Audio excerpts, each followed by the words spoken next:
Hello guys, Rebirth of Sheen here again. Today I want to bring you an actual deck profile on my current stand on my White Forest deck. It's going to be about a pure version, but again, before I start with the deck profile, feel free to join my Discord, the Anotherverse. It's pretty much getting started, but we already have a couple guides on there. And if you want any spreadsheets or guides, including the White Forest spreadsheet that I made, as well as future guides if I come down to finally finishing the guides and the spreadsheets, feel free to join there. And also, I'm around there and will consistently help with deck lists, etc., etc. So if you feel like asking me or the community about opinions on decks or on deck building or on the meta, join the Anotherverse. And especially if you have any spreadsheets or guides that you want to share and want to increase the reach of, you can also contact me on that Discord to get that published. But now, White Forest Pure. So before I actually go to the card by card, I have to say you have to deck build this deck a little bit weird right now, this format. This format is shaped around a couple things. Number one, Mold Charmies are extremely popular in the main deck right now. That means not just Fuvalos, but also other Mold Charmies like Perulia. And Perulia especially is pretty effective against this deck. It's basically trades really well with the Diabell engine because it gives a lot of draws, and it especially trades well with the White Force monsters because you can give them up to 5 draws if you do your combo normally under Perulia, and that is usually like a critical mass where they can draw like a broken amount of non-engine that can break your entire board. So you have to be careful, but one of the actual good parts about this deck is that it plays extremely well into Fuvalos. And the points where your opponent wants to throw a Fuvalos are like pivot points where you can decide, okay, now you're getting 0 Fuvalos draws because I'm going to just do Diabell stuff, which makes this deck good. The second thing you have to consider right now in this format is the 2 meta decks, Mitsurugi and Malice. While Malice is an absolute menace, because of the Mold Charmy meta, it has become significantly easier to go second against Malice, because Malice players are running less and less low-impact hand traps, and this deck is ironically weak to low-impact hand traps compared to the high-impact ones like the Charmies or the turn skip ones, or Nibiru or something. Like this deck specifically does not care about Nibiru much, unless it's very opportune timing and it's like paired with multiple hand traps. That is also something you have to consider. And the third thing is the prevalence of board wipes in this meta. That makes this deck pretty good because it can either force a board wipe very early, out the cards that do board wipes, or outright just stop them with the non-engine you're allowed to play in this deck. And I'll get into that in the non-engine part. But let's get into the deck profile. First off with the monsters. Triple Elzit, triple Sylvie. This is standard, and those are your best starters because Sylvie always sticks on board if it gets negated, and Elzit always sticks in hand when it gets negated.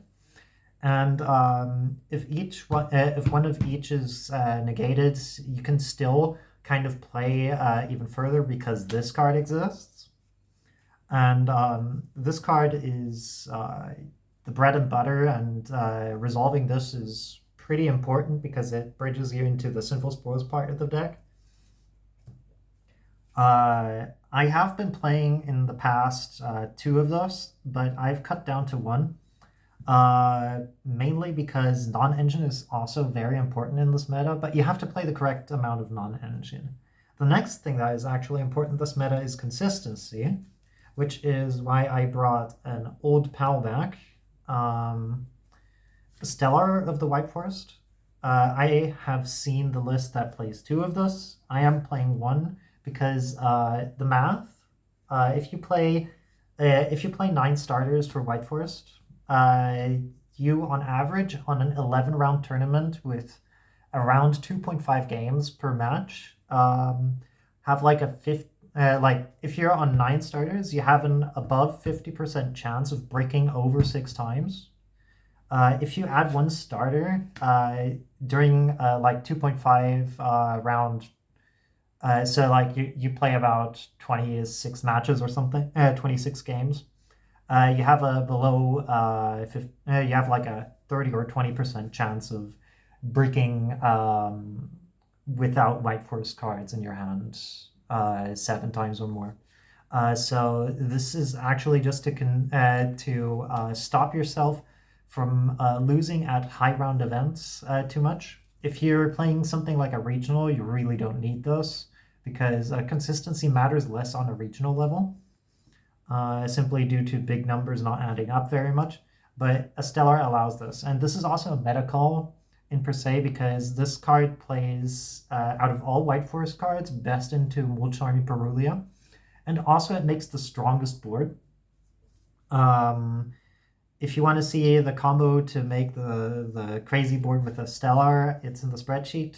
The spreadsheet is always being updated. I forgot to add the Corozo combo into it, even though I don't play Corozo, but it's now in the spreadsheet if you have looked out for it. The next card that is a starter, but it is arguably the worst starter, not because it's weak, but because it locks you out of the game, is Witch of the White Forest.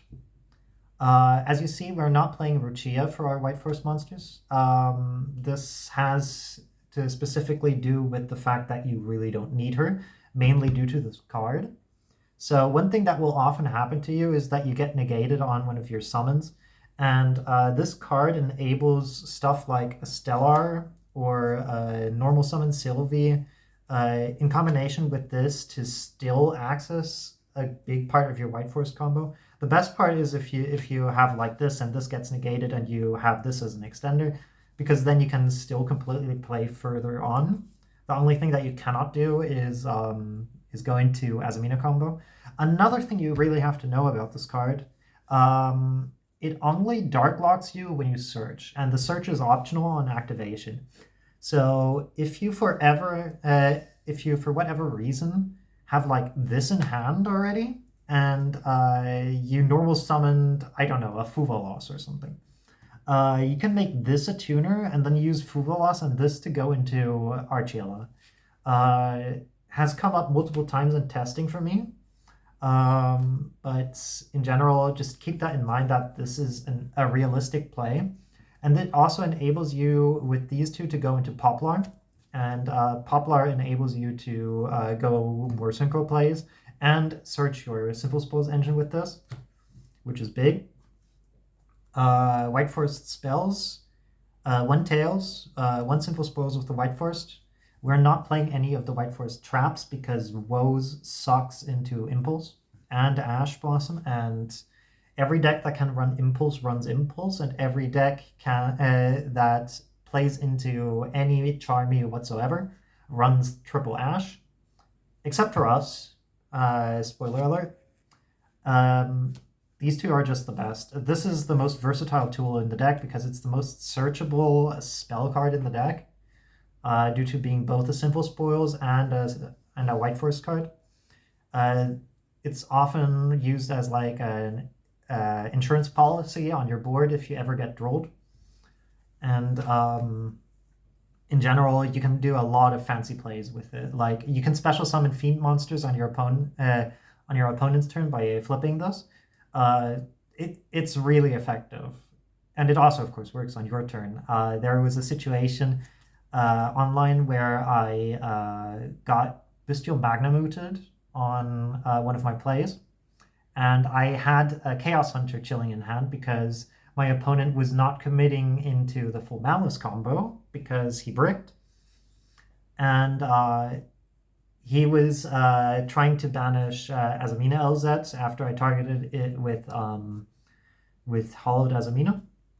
And I just chained this, special summon Chaos Hunter, and the Magma just didn't resolve anymore, which was absolutely great. And then I could force game through Nibiru because I had a contingency plan on if I ever get Nibiru'd.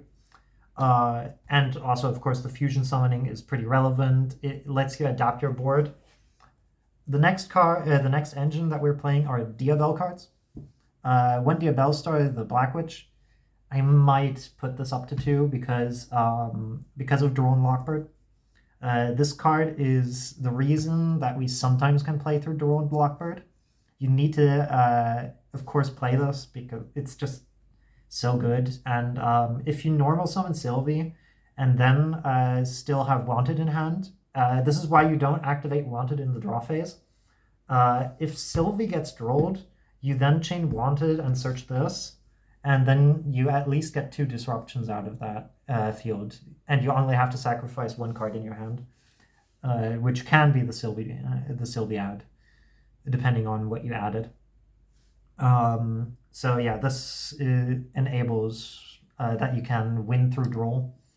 Then the next Diabell cards are Diabell's The White Witch and Diabell Star Vengeance. The bread and butter of the deck, the ultimate grind game killers. If you ever get hand trapped to death, usually what you're ending on is these 2. And this is extremely hard to break if you have extra interruptions and simplify the game state. So these cards are excellent. You have to be careful with this because Bestials are getting more popular. But in general, definitely play these. Sinful Spoils cards. Triple Wanted. If you decide to ever play less than 3, you're behind. This card is probably the best card in the deck. 1 Deception. We don't need more. There's no reason to play more. We only played 2 search targets for it. This one being one of them. The other one being Azamina LZ. You also only have to play 1, so you play 1. For the Diabell spells and traps, we're playing 1 Curse and 1 Philia. There is a neat, cool combo with Sylvie and 2 discards. If you discard a trap for Sylvie and have another spell to discard, you can set this up plus your end board and then just banish the trap instead. Especially good if you have Morion. And this thing is board wipe that can enable Diabell Star to float. And Philia Diabell is a really solid going second card, in addition to just enabling the entire engine. Cutting these cards is non-optional in my opinion. If you cut these cards, you cut so much pushing power of the deck. It's not worth it. Don't side these out. Don't cut these. Just play this ratio. Don't play more Philia Diabell. You don't play enough targets. It's just solid. Also, 2 more Sinful Spoils cards. 1 Sinful Spoils of Slumber Morion. If you, for some reason, cannot find this card, Awakening is like the jank version of this, but this is so much better than Awakening. Just play this. This card is extremely flexible because it can be both accessed via the Diabell engine and the Sinful Spoils cards, the cards that set Sinful Spoils cards, because you can Foolish this off of Diabells, and because Diabells is an illusion level 8, you can just immediately set this. You need to play this just to have another trap searchable to enable Vengeance. And the last Sinful Spoils card I main is Sinful Spoils of Subversion Snake Eye. This is specifically to make Diabell start playing into boards, and you really need this card. I sided out going first, of course, unless the matchup says it's a grind matchup and I have to out something with this. But against meta, side this out. Speaking of meta, um, because the meta has a lot of turn skip hand traps, you need to play outs to these. The first one being Called by the Grave. This card should be arguably banned. This card should be not at 1, in my opinion. Like, either this is at 3 or at 0.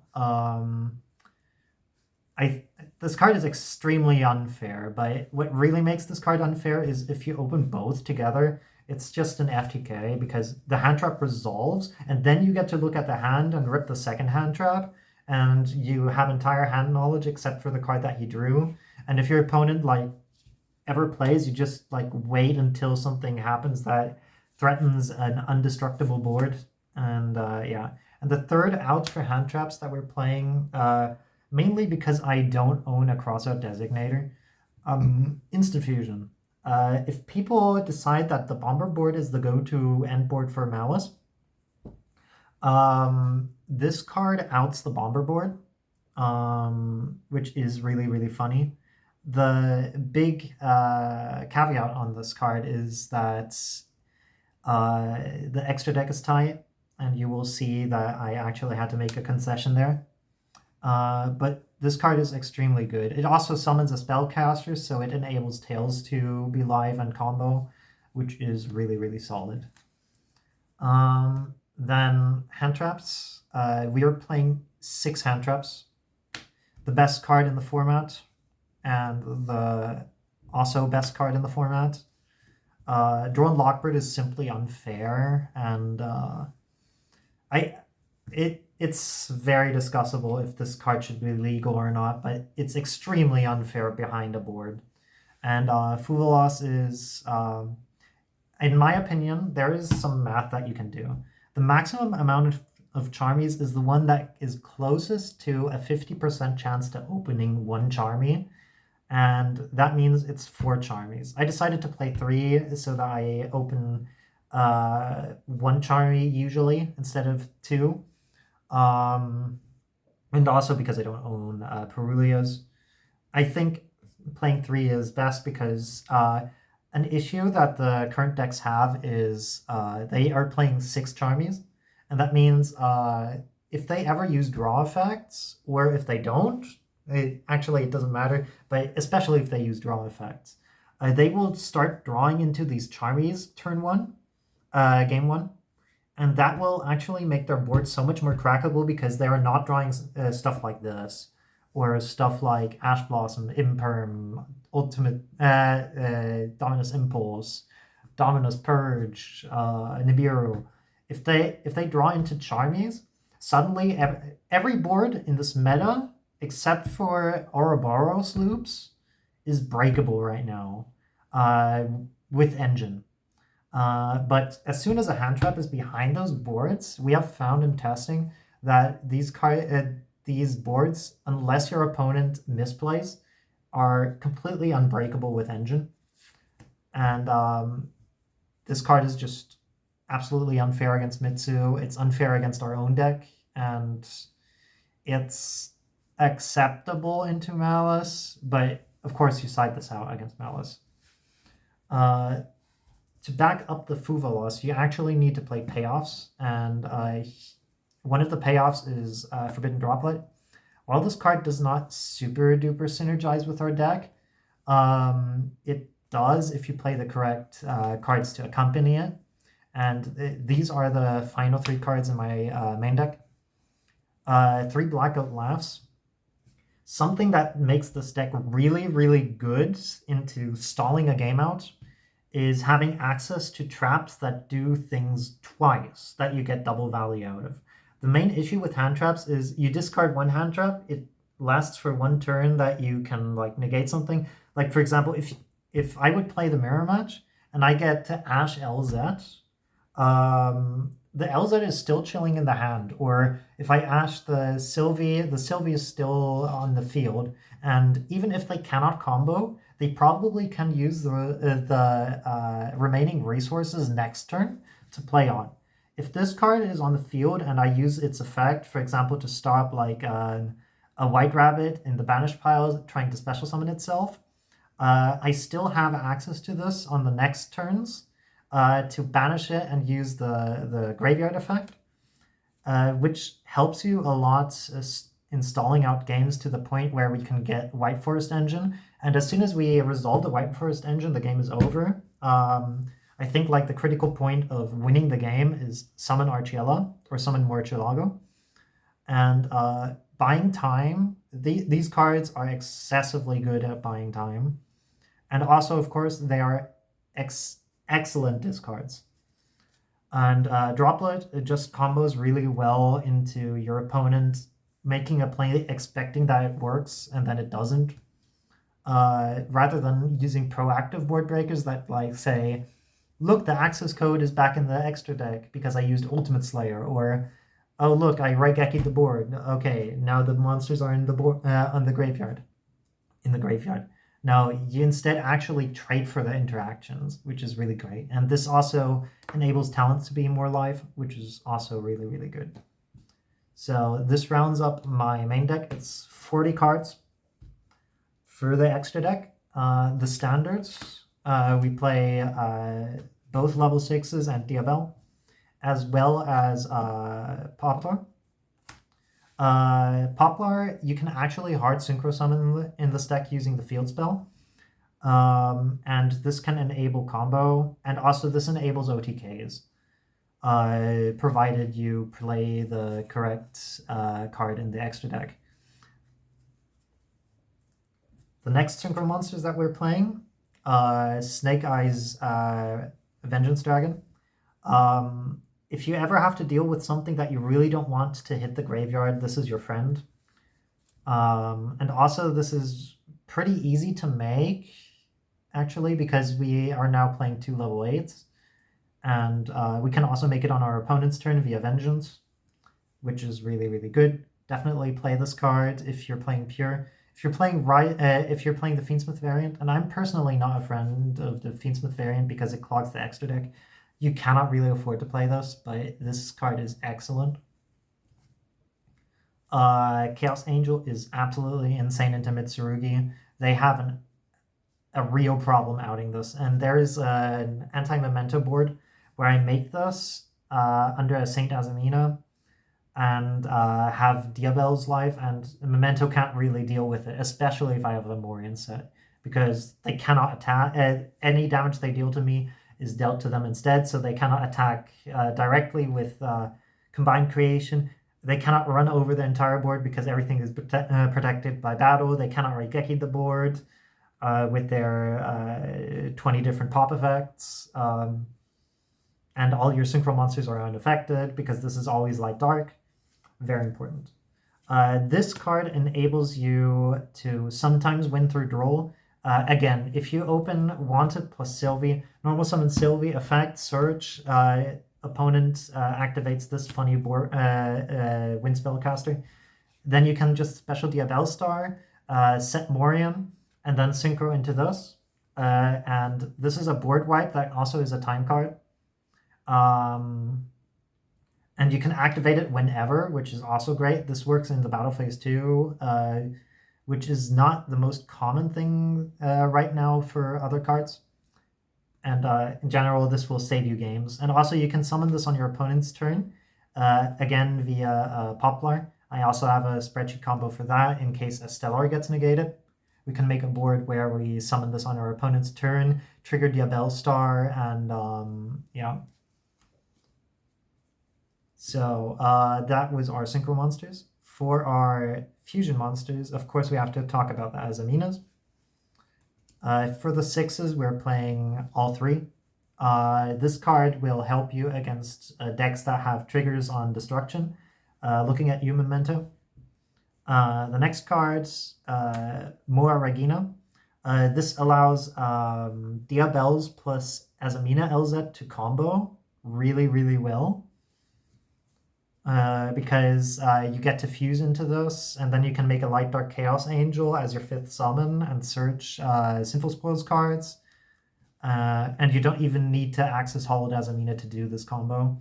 And then Saint Azamina, the absolute GOAT, the best card in the fucking deck. It's Oh, I love this card. I coached somebody playing Yugioh Omega, and the opponent was doing a full Ryziel Mitsurugi combo and ended on a peculiar winged beast Xyz called Castell and set 2 cards. One of the cards, of course, was the very well-loved Harpy's Featherstorm. And he did that under Mulcharmy Fuvalos and gave us like 6 draws. And we decided, okay, we're going to play it out. We're going to bait the Omni Negate trap. And then we're going to summon Diabels plus another Diabel monster so that the board wipe does not work anymore without activating monster effects, by the way. So we did Chainlink 1 Philia Diabel to summon, Chainlink 2 Wanted, search Diabel Star Black Witch, special Diabels, no effect Diabels, special Diabel Star. Our entire board is protected by battle, by card effects, by destructing card effects. So the Mitsurugi board wipe does not work. And then we just hard summoned this and summoned like normal summoned a Sylvie. And because they reduced our attack and they used prayers, they were in lethal range, and we just killed them with Saint Azamina. Fun fact, if your opponent prayers twice and summons the Amino Murakumo in attack position, they are on 6,400 life points, and 6,400 life points divided by 2 is 3,200, which is exactly the attack of Amino Murakumo. So this means any 0 attack monster plus Saint Azamina OTKs through that board, which is very funny. But those are not the only fusion monsters that we're playing. We're also playing a Guardian Chimera. And for the instant fusion, a Millennium Eyes Restrict. What you can do against Malice is just summon those if they make the Bomber or the Echo Talker board. And whenever they use a monster effect, you just attach the Bomber or the Echoed. Or if you really want to like get Talent Slide, you can special this into the Bomber zone. And then Chainlink 1 Bomber, Chainlink 2 Millennium Eyes Restrict, attach the Bomber. And then you get a free spell card that you can send for your White Forest cards while also adding the Bomber. And you still have a spellcaster, so you can use Tails. So technically, if you have Tails plus Instant Fusion on your Malice board, you're outing the full combo while yourself having full combo. And Guardian Chimera is just generally very flexible. And we can always chain block it, so it's always safe from Ash, which is absolutely gnarly. And the final card is SP Little Knight. This is specifically just an endboard piece 90% of the time, and 10% of the time this is the Baguska out, because some people make Baguska and this deck kind of struggles into Baguska, mainly because we are just playing Synchro and Fusion monsters. So we kind of need an out, and like Talons or Droplet or something.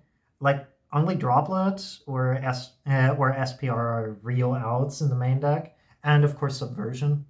So we really need to play SP in my opinion. And then for the side deck, this is not my current side deck, but the one that I currently have access to in cards. Triple Artifact Lancia. Malice players are lying to you whenever they say this card is not good against them, but you need more context to this. This card on its own does not win you the game, ever, because they can either outgrind you with playing White Rabbit Control, or they can just do Add Ignister combo and put down a Bomber. And same applies to the next card, Chaos Hunter. All of these cards do not stop them from playing at all. They severely hinder them, and you need to accompany them with something else. Like either you need to special summon Chaos Hunter on your turn, or you need to special summon it when you know that they're not going for Topologic Bomber, or if you know that this card stops the Topologic Bomber, or whatever. So you need to be really careful with this. And one FTK you can do against Malice, for example, is special summon this and send Black Goat Laughs, and that would usually cause them to stop comboing, because they should not be able to combo under this plus Black Goat. And I will warn you about a misplay shout out to Donax. Do not send this card for Chaos Hunter. You're gonna like go -2, give your opponent an interaction because Dark is a card. They can just summon, go into a Link 2, summon Dark, summon this, effect, pop this. Now they have a quick effect pop on, and you don't get access to this. And in general, that should be an unwinnable scenario. So do not do this. Do never ever send this card to the graveyard on your opponent's turn with Chaos Hunter. The next thing, 2 Ghost Spell, or wait, actually 3. This is generally good into the format, but I would consider cutting this to 2 and playing Mischief of the Gnomes, because that seems also really, really solid. I would completely cut Ash Blossom out of the side deck. This card is specifically just there to beat Molch armies, but our deck plays fairly well into Molch armies anyways. So, yeah, like either cut this or not, it's your decision. And then this is probably the best trap in the game right now, in my opinion. Having your Diabell board plus this is very hard to out for your opponent. And the final card in our side deck is Snake Eyes Doomed Dragon. Going second, I will side out 1 card from my extra deck just to play this. The card that I side out depends on how I'm siding. Usually it is Millennium Eyes, but in general, if I could make space for this, I would make space for this. You could argue to cut SP, but you really need a Baguska out. So many people are playing Baguska right now. This covers the deck. I hope you guys enjoyed. If I ever get Horus cards, then I will also make a deck profile on the Horus version of this deck. I think the Horus version seems very promising into this meta because it gives us more pushes as well as counterplay against Droll, and it gives us funny interactions that we can do. All in all, I think this deck is probably the 3rd to 4th best deck in the format, if you know how to play this. I warn you right now, if you just watched this deck profile without ever playing this deck and plan on like maybe considering it for Nationals, please play at least 100 matches on DB. This deck is extremely hard and requires precise sequencing to be able to break the boards, and it can really make a difference between winning and losing the matches. The main 3 lose conditions for this deck is variance, draw and Lockbird, and losing to yourself. Usually, if you don't get drolled, you can break any board in the game, sometimes even through Nib, but be very, very knowledgeable about how you play this deck. Again, if you want to learn more about the deck, I released a spreadsheet.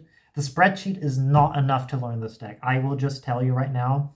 The things in the spreadsheet is, it's usually when everything goes like it should, but often it just doesn't, because people, of course, try to stop you from playing. And in that case, you actually need to have some good intuition, make good reads, know the formats, and know how to interact against certain decks. Otherwise, you're probably not going to succeed, and you're going to probably have like a 50% win rate with this deck if you don't know what you're doing with this. And like pushing the win rate of this deck really requires knowledge on this deck. And the knowledge is not gained via any masterclasses. It's not gained via spreadsheets. It's gained by playing the deck a lot. For reference, right now, before Alan started, I was roughly on like a 60% win rate with this deck. And I also had, like, of course, phases where I got multi-drolled and stuff, and then like my win rate looked really bad.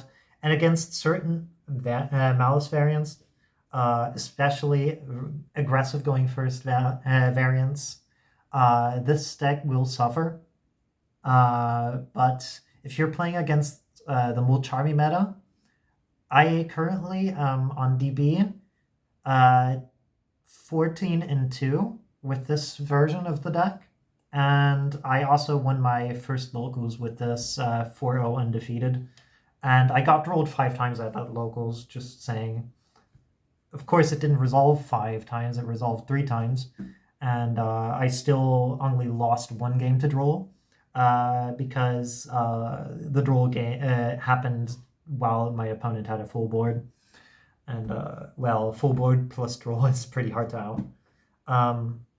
Again, if you want to play this deck, learn this deck by playing it. Watch replays, watch players. And again, shout out to Cyber for helping me with the spreadsheet. And shout out to BimYGO for being a great content creator on White Forest. And shout out to Team Azrael. And the final shout out to the Anotherverse Discord.